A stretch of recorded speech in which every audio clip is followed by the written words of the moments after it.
읽어주는 교과 첫째 날 7월 9일 일요일 기도와 감사. 에베소 신자들이 예수님을 향한 믿음과 서로에 대한 사랑으로 번성하고 있다는 소식, 아마도 디도가 전한 소식일 것이다. 그 소식에 감동받은 바울은 그들을 위해 어떻게 기도하고 있는지 보고한다. 에베소서 1장 15에서 23절과 에베소서 3장 14에서 21절에 기록된 바울의 두 기도 보고서를 비교해보라. 이들의 공통 주제는 무엇인가? 우리의 기도의 분위기가 이런저런 세상 문제를 슬퍼하거나 고통을 호소하는 것일 수 있다. 그러나 에베소서를 통해 우리는 기도의 본래 어조는 감사인 것을 알 수 있다. 우리는 하나님이 베푸신 모든 복을 인해 그분께 감사한다. 우리는 어려운 상황 속에서도 하나님의 역사하심을 보여주시기를 간구하고 우리 삶을 변화시키시는 하나님의 임재를 찬양한다. 우리는 높으신 예수님의 은혜와 능력을 찬양하며 우리가 만나고 위하여 기도하는 사람들에게 복 주신 그분께 감사한다. 기도에 관한 바울의 혁신적인 비결이 여기에 있다. 기도는 찬양과 감사의 문을 여는 열쇠이다. 바울은 기도할 때에 너희에 관하여 말하며 너희로 인해 감사드리는 것을 그치지 않는다고 했다. 쉬지 말고 기도하라는 것은 실제로 무엇을 의미하는가? 우리가 항상 하나님 앞에 무릎을 꿇고 기도하고 있다는 뜻은 아니다. 그것은 하나님의 영의 복을 받아 하나님의 임재와 능력에 열린 마음으로 그분께 감사할 단서를 찾으며 삶을 살아가는 것을 의미한다. 이는 하나님의 임재 앞에 삶의 문제를 내려놓고 삶의 우여곡절 가운데서 하나님의 조언을 구할 준비가 되어 있음을 의미한다. 그것은 하나님과 소원하지 않고 하나님과 함께하며 항상 그분의 인도하심을 따르는 삶을 의미한다.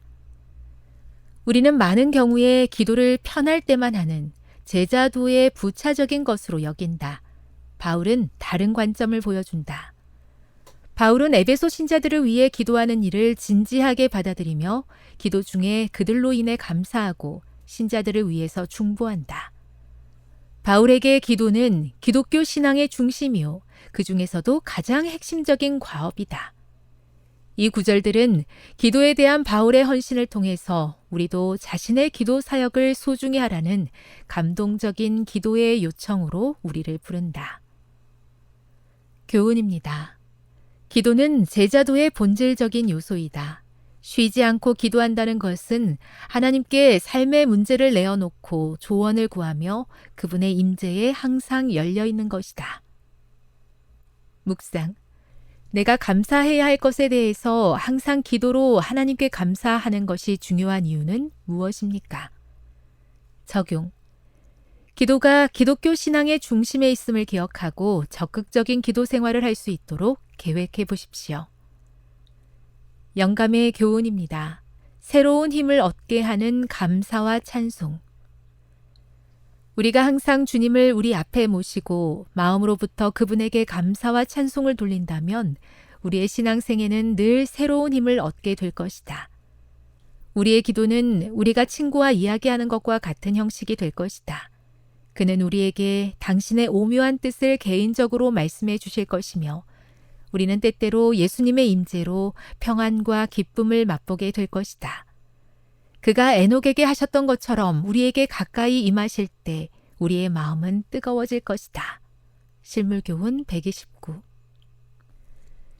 삶의 무겁고 어려운 문제 가운데 하나님께 기도드리지만 오늘도 역사하시는 하나님을 찬양하기를 원합니다. 우리 앞에 베풀어 두신 모든 은혜, 나를 변화시키시는 하나님의 임재 앞에 삶의 모든 문제를 내려놓습니다. 도와주시고 인도하옵소서.